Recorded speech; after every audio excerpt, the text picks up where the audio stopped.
No, nunca, en serio. Ustedes que están en estos grupos de investigación ahora.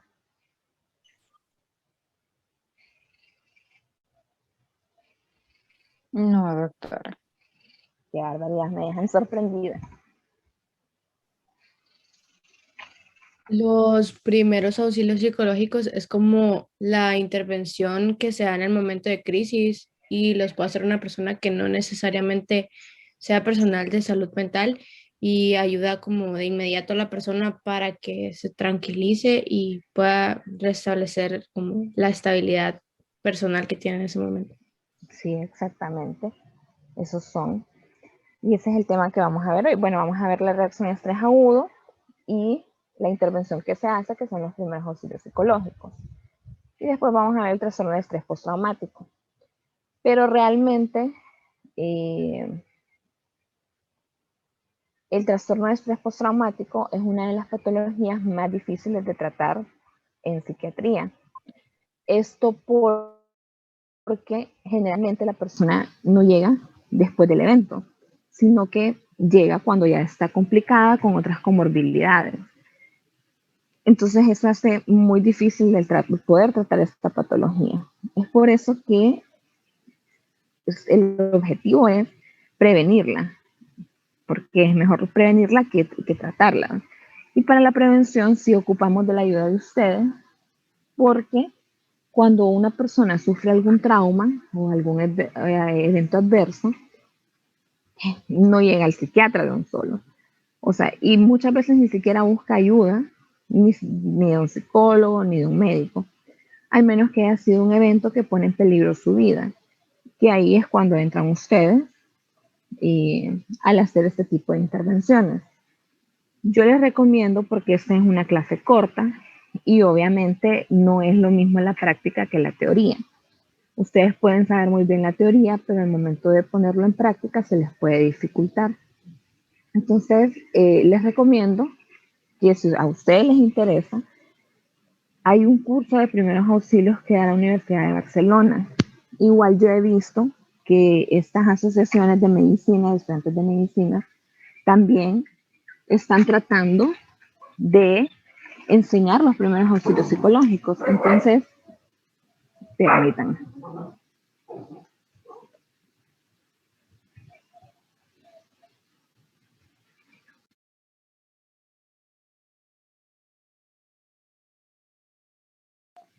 Ya. Lo siento, es que mi perrita se pelea con mi gatita. Son bien tremendas. Las dos son hembras. Entonces, sí, es que las adopté a las dos. Y la perrita yo creí que era perrito, pero no, me salió perrita. Ah, han de ser bonitos. Bonitas.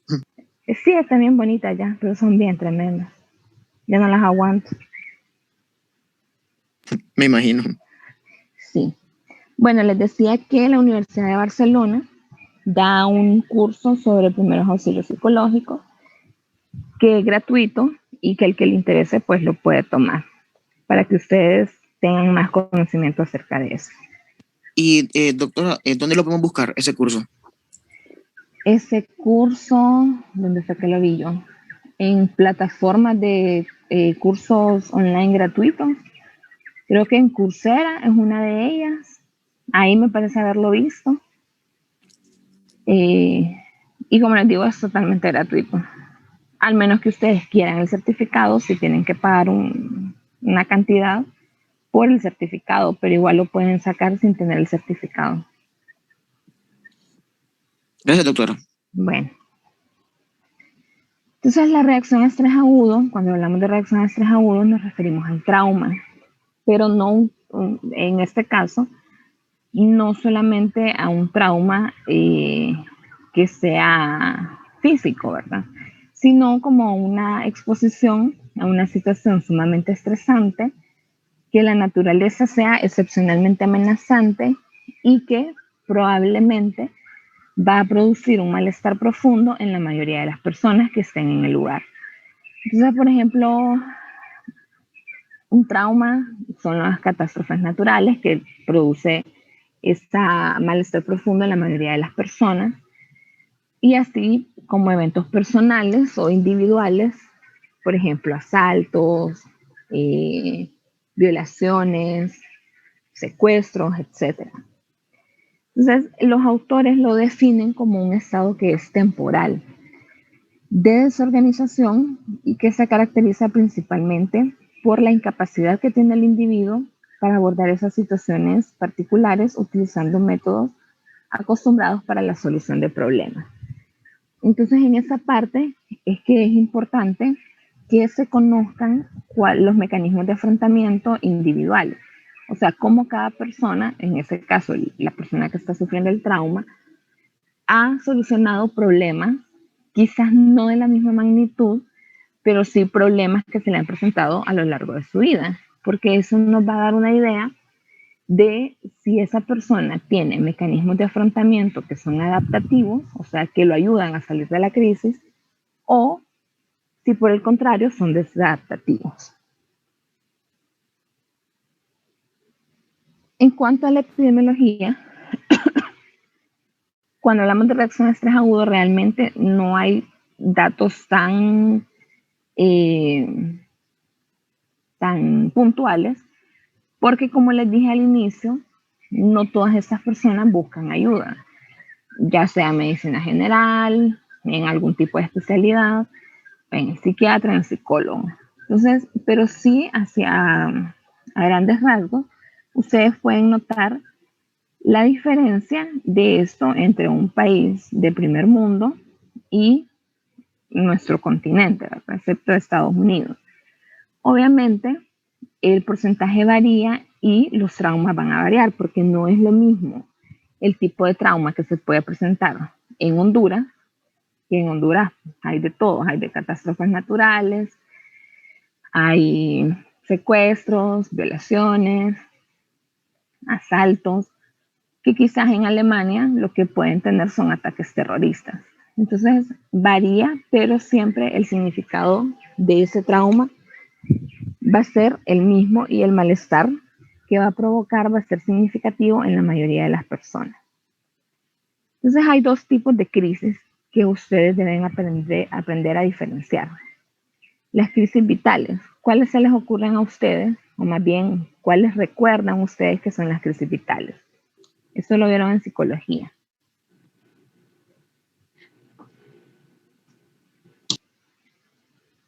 No estoy seguro, doctora, pero ¿serán esas crisis que ponen como en peligro la vida o que tienen que ver con algo, por ejemplo, un ataque de asma o un paro cardíaco o algo por el estilo? No, no son esas.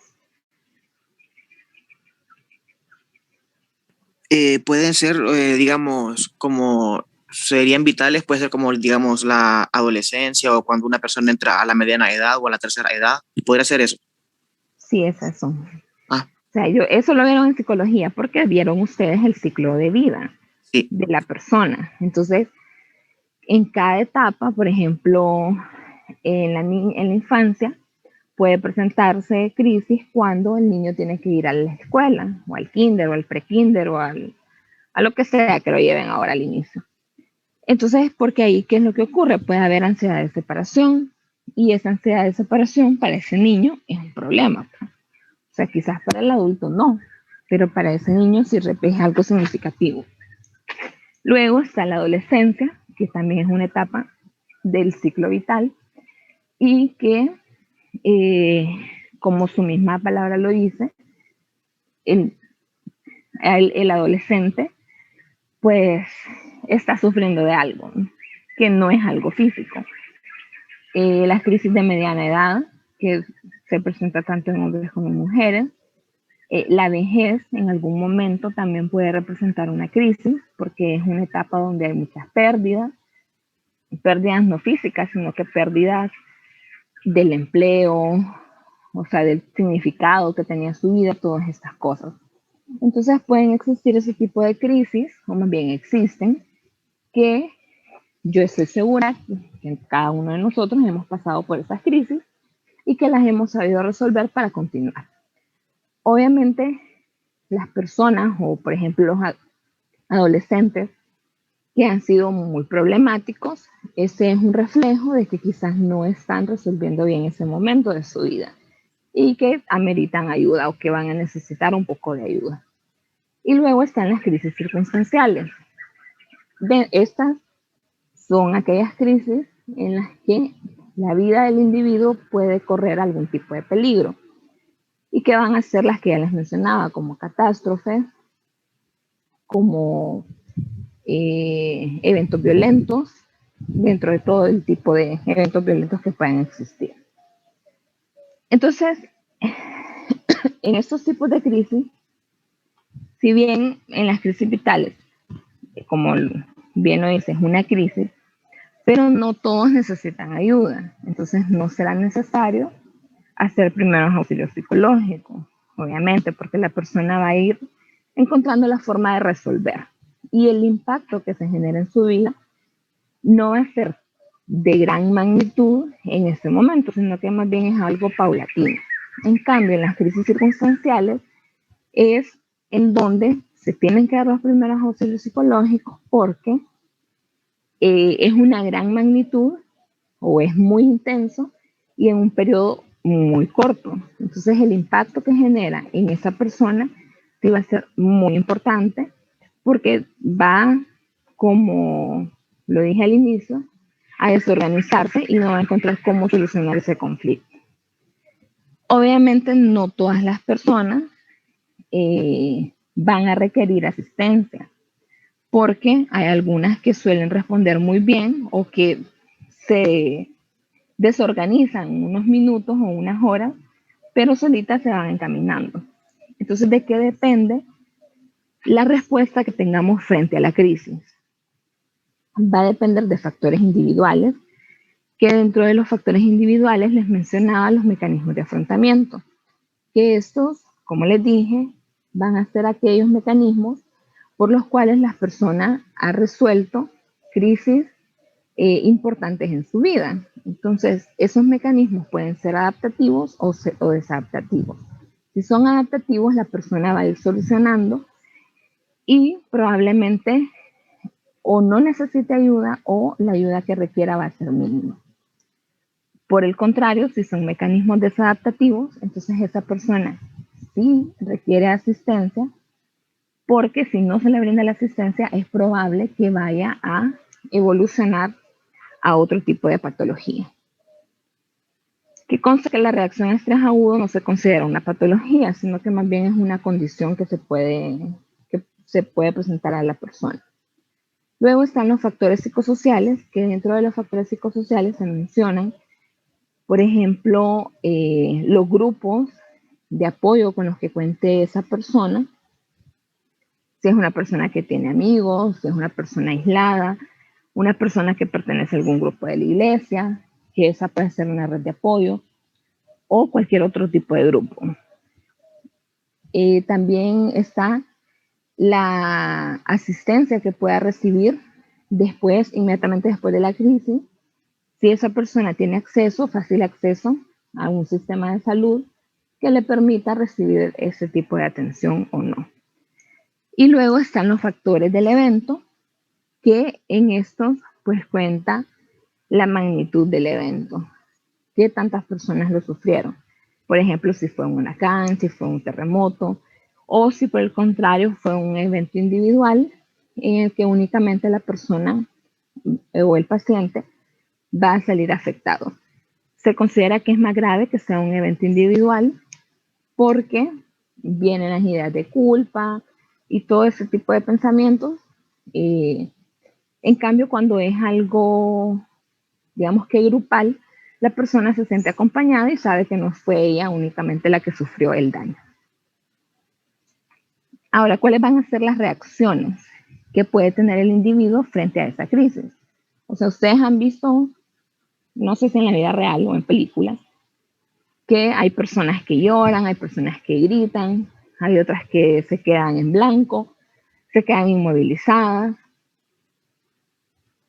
Entonces, los tipos de reacciones están las reacciones emocionales, que aquí es donde entra el estado de shock, que es donde la persona se queda en blanco, pues no, o inmovilizada, no responde frente al trauma, o como que no le cae el 20 de la magnitud de ese trauma.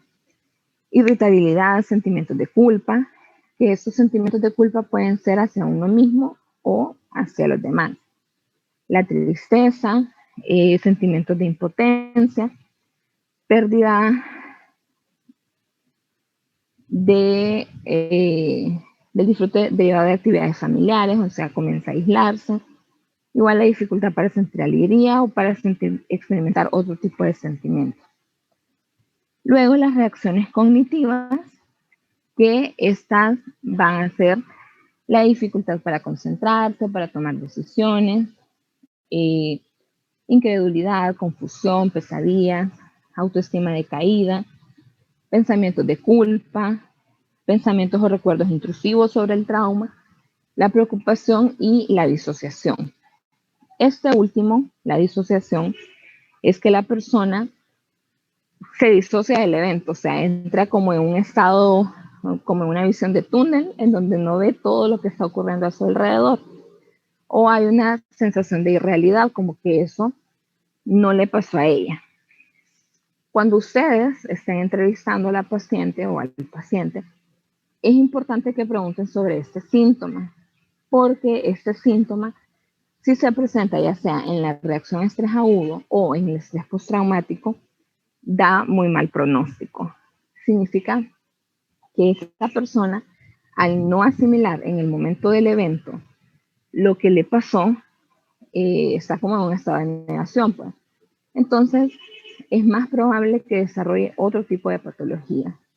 Casi el 90%, 95% van a desarrollar otro tipo de patologías cuando se presenta este síntoma. Entonces, si ustedes le preguntan y ella les dice que sí, que en el momento del evento se quedó así como que era irreal, que no era ella o que no sabía qué era lo que estaba ocurriendo alrededor, hay que trabajar en que se haga consciente qué fue lo que pasó y que ella pueda comenzar el proceso. Porque como les digo, es más probable que tengan otro tipo de patología si no se trata. Luego están las reacciones físicas, que estas pueden ser cansancio, insomnio, taquicardia, exaltación. Pueden incrementarse algunos dolores físicos, perturbaciones gastrointestinales, alteraciones del apetito, alteraciones del sueño. Y las reacciones interpersonales, que pueden presentar las personas un incremento en conflictos interpersonales porque generalmente andan irritables o andan tristes, entonces no permiten que muchas personas se les acerquen y eso pues incrementa los conflictos, más que todo en el área laboral y en el área familiar. El retraimiento social, dificultades en el desempeño laboral o escolar o en el mismo ambiente familiar si la persona no trabaja ni estudia. Desconfianza, externalización de la culpa, o sea, estar culpando a otros de lo que le sucedió después de haberse culpado a ella misma. A veces sucede que desplazan esa culpa hacia alguien más, generalmente a la persona más cercana de su ámbito familiar. Sensación de abandono o rechazo y la sobreprotección. Sobreprotección con la pareja, con los hijos o con la persona más cercana de su ambiente. Entonces, estos son los síntomas de la reacción a estrés agudo. Y si ustedes se fijan, van a agruparse en los síntomas de hiperalerta, donde incluyen los sobresaltos, la irritabilidad, el insomnio, en los síntomas de reexperimentación, en donde hay pensamientos intrusivos, las pesadillas recurrentes y los flashbacks, en los de evitación, donde esa persona pone todo su esfuerzo o todo su empeño para evitar ya sea personas o lugares que le recuerden a lo que vivió. Los síntomas disociativos, que estos eran los que les mencionaba que ustedes deben hacer cuando estén entrevistando o cuando la persona les esté dando la información, deben preguntar sobre estos síntomas porque si hay presencia de esos síntomas, entonces sí tendrán que hacer otro abordaje. Y deterioro en la capacidad funcional, donde estas personas, ya sea que trabajen, que estudien o que estén en la casa, siempre van a tener un malestar o sufrimiento y una interferencia en el funcionamiento normal, que eso también puede hacer que se complique y evolucione a un tipo de patología. Ahora, esta reacción se presenta el tiempo, según el DSM-10, se va a presentar desde el momento del evento hasta un mes. O sea, tenemos un mes para ayudarle a esa persona y para que mediante esa ayuda podamos hacer una prevención del estrés postraumático o de otras patologías. Ya después del mes, si la persona continúa con estos síntomas, ya no se considera solo una reacción a estrés agudo, sino que se considera un estrés postraumático, donde ya vamos a ver más adelante que los síntomas son los mismos, que lo que varía es el tiempo. Entonces, por eso es importante que en el primer momento en el que ustedes tengan contacto con esa persona, hagan la intervención, que en este caso, independientemente de cuál sea la reacción con la que llegue esa persona, ustedes el primer abordaje que van a hacer no es farmacológico, sino que van a hacer la intervención con los primeros auxilios psicológicos.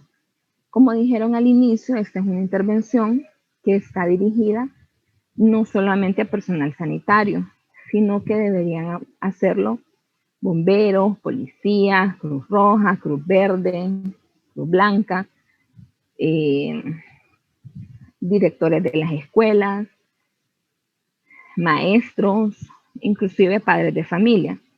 Entonces, las personas que deberían tener conocimiento sobre esto realmente son muchas, pero por lo menos aquí ni siquiera el personal sanitario lo puede hacer. Por eso es importante que ustedes lo aprendan, por lo menos en esta clase, en la teoría, porque la práctica pues no se puede hacer. Igual hacer la práctica con un paciente es realmente difícil porque recuerden que esa persona viene de vivir un trauma. Entonces lo que menos quiere es que hayan 5 estudiantes aprendiendo con él y esa parte se respeta. Pero si ustedes tienen el conocimiento teórico y tratan de ponerlo en práctica, pues obviamente lo van a ir perfeccionando a medida que lo vayan practicando. Es una estrategia realmente sencilla. No, sí se considera un tipo de psicoterapia, pero es un tipo de psicoterapia breve, en donde si se requiere, después de esa estrategia, entonces se cambia el modo de psicoterapia a una psicoterapia de intervención en crisis, y así se llama esa modalidad de psicoterapia. Pero para ustedes lo que tienen que aprender son los primeros auxilios psicológicos, que son tan importantes como los primeros auxilios normales. Esta estrategia tiene por objetivo, como ustedes mencionaron, el alivio inmediato del sufrimiento de esa persona. Obviamente, si es una persona que ha tenido un trauma que involucre la parte física, primero se le debe hacer un abordaje de su parte física, y cuando ustedes ya corroboren que se encuentra bien, pasan a realizar los primeros auxilios psicológicos, porque van a requerir que esa persona esté atenta y que les colabore. Entonces, los objetivos van a ser el alivio inmediato del sufrimiento de esa persona, una difusión CASIG mínima, que el CASIG es el cognitivo, las esferas, ¿verdad? La esfera cognitiva, la esfera afectiva, la social, la interpersonal y la cognitiva. La identificación de recursos de ayuda que esa misma persona, ella misma les va a proporcionar, iniciar habilidades de afrontamiento efectiva, que era donde les mencionaba, en la identificación de recursos de ayuda y en iniciar las habilidades de afrontamiento efectivas, es donde ustedes tienen que identificar los mecanismos de afrontamiento de esa persona para poder decidir, o más bien reconocer, si han sido adaptativos, pueden trabajar con ellos, y si son desadaptativos, entonces tendrán que hacer una propuesta que generalmente tiene que salir de parte del paciente, pero En caso de que todo sea desadaptativo, pues hay que darle algunas opciones. Y luego dar el seguimiento o atención especializada. Entonces, en los pasos, esos son los pasos de la intervención, en donde el primero es el realizar el contacto psicológico.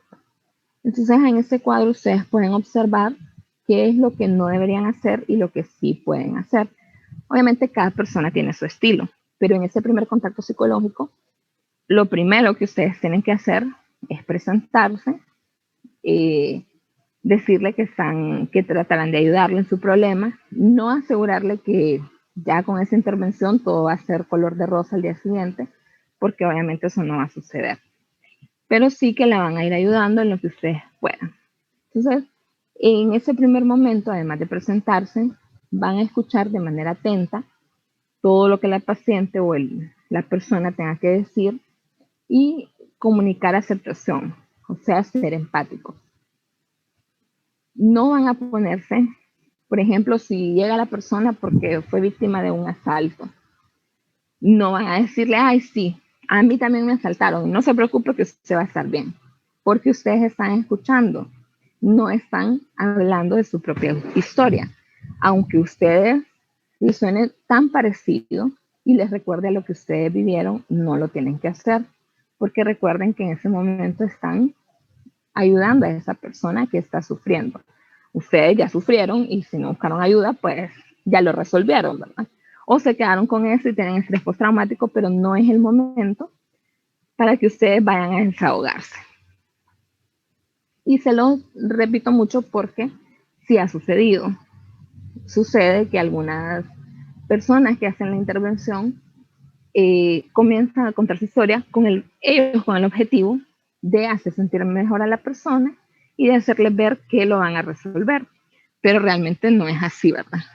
En ese primer paso hay que escuchar a la persona de manera cuidadosa, porque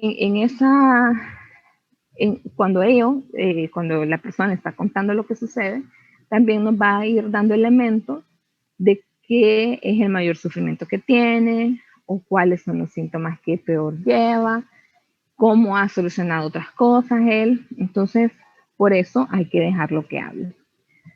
Obviamente, hay personas que hablan mucho.